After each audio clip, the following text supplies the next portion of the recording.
that go behind that, that's a significant amount of gold that you need to back this ecosystem.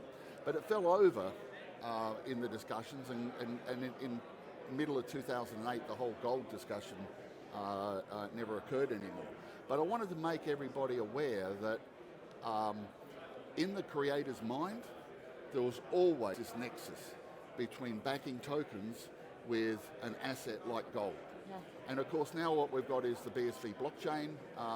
We're in a much better position than what we would have been in 2009 because we've got this blockchain that's highly scalable, got all the credentials that go with it that Peter talked about on stage, and we can create gold tokens and we can deliver those in a way that fits with Peter's vision. So I couldn't help myself.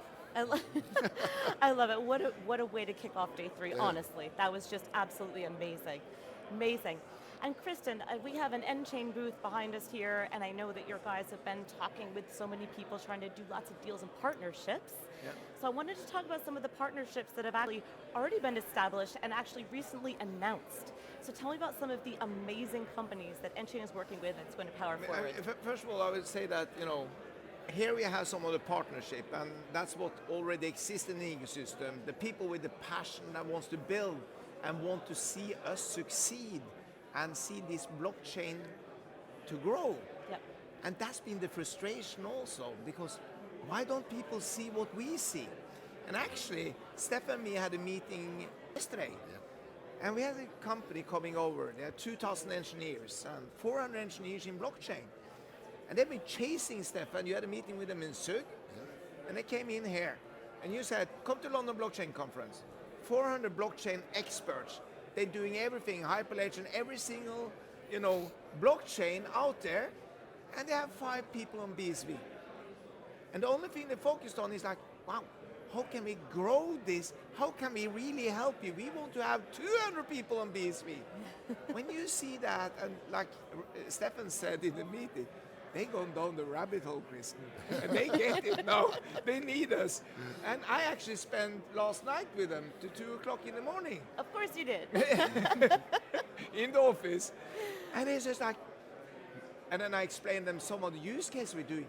They were going, wow, never seen anything like this. I love it. We want to be part of it. How can we be part of it? Love it. Figure it out if you're smart enough, because just being a developer is not good enough. We're building the most amazing use cases, mass adoption. I explained the mass adoption in B2C.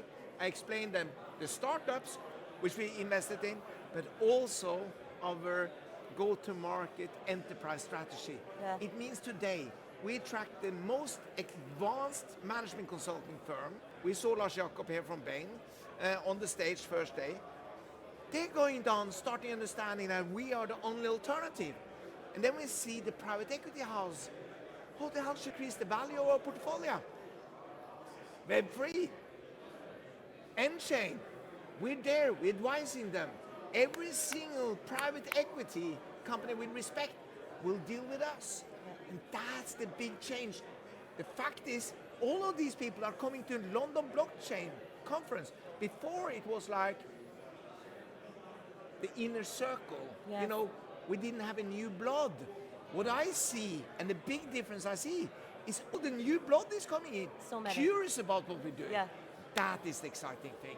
Really, it really Becky, is. Yes, go. I've said a million times. We may be excited about this. I've said a million times over the last year. You don't know what you don't know. Yeah. But once you see it, you can't unsee it. Cannot unlearn it. And that's what we see repeatedly. All the time. We do it all the time in meetings, and it's actually inspiring. It's just like, and then we always take a time out. Let's discuss what we have and how we have this. And then like, they need us, yes, and they do, and they understand it, and that's the fascinating thing.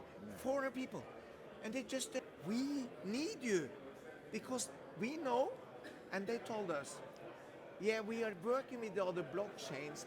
But that's because there's revenue in it. But down the road, we need the only way and the only future is going down and be part of what you're doing, part of your ecosystem. So how can we do this? Yep. That is actually the big change. I love it, and I also love how N-Chain's working with governments. And I really wanted to hear about the Philippines because Well, that was another oh, that's- highlight of the that's- day. I've got a big story for you, Yes, let's hear it. and I'll break it here for you if you want. Okay, yes, please. I mean, the Philippines is the Philippines, and we've read a lot and seen a lot about what we've been doing down there. And we had a great team from the Philippines representing government. The interesting thing was a couple of guys from the Philippines couldn't come. There's Secretary Oy from DICT couldn't come because yesterday he was involved in a presentation in Manila with the President around the release and the rollout of their e-government super app. Now, it's been developed by DICT. I don't think I'm telling secrets by saying that DICT are actually in active discussion with us about blockchain enabling that on BSV. Yep. We've been in those discussions for a long time. So the Philippines is one place. But this week has been an incredibly valuable opportunity for me to work with the government of Nigeria. Wow. And Amazing. we've already been doing some training, academy courses and so forth in Nigeria. But the government, through the equivalent of the DICT from Manila, and its head who was here, I shook hands with him yesterday on a deal and the government are going to fund this partially. We're going to roll out 3 cohorts over the next 9 months. It's two strands. One is the professional stream and the other one is the developer stream.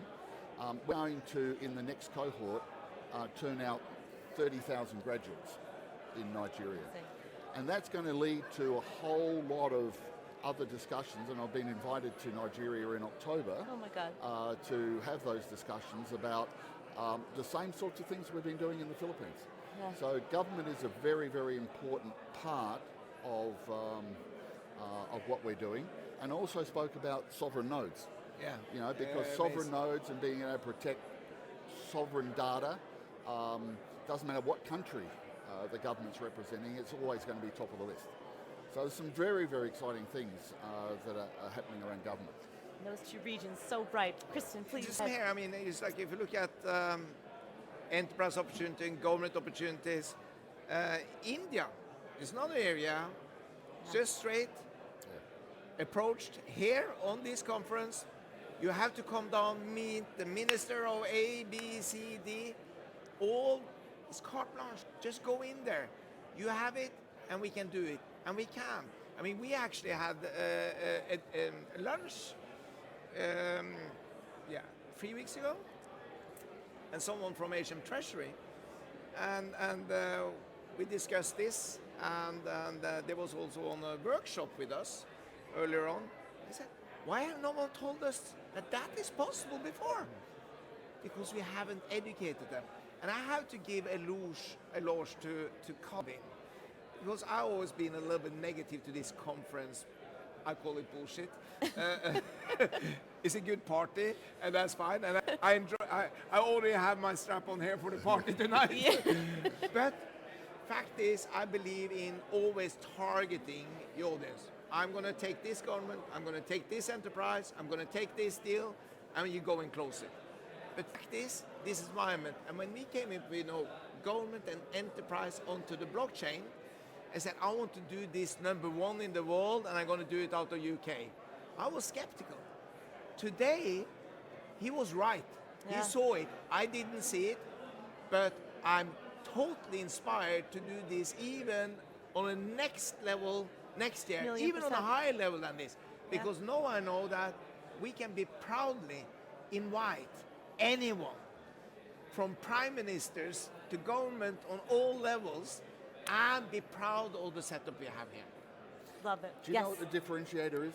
What is it? At government, we're not a crypto business. Yeah, it's true. And I get asked all the time with the government officials, do you own an exchange? Do you operate an exchange? Yeah. Are you producing tokens that are being pumped and dumped No, and this is a whole everything different else? world. Yeah, The fact that that's not our business yeah, is a huge benefit for government. yeah. Everything changed because actually the market is working with us. Yeah. All the chaos in the market, all the things that is changing, the regulations, all of that is just beneficial for us. Yeah. And we just see how much attraction we create, and how many that will do deals with us and ask for solutions. And we are advising them through the journey, because we're not just delivering a solution, we actually are now advisor and taking this enterprise and government and advise them through the journey. And that's super exciting. It's super exciting, and what I love about this is the journey is just beginning. Yeah. Oh, it's just beginning, and Yeah. you guys have been so much fun. Thank you so much for joining me Thank you. and for inspiring me and all of our viewers, and looking forward to maybe dancing a little bit later tonight. For the two of you. And please stay tuned. We will be right back after a highlights video from day 2.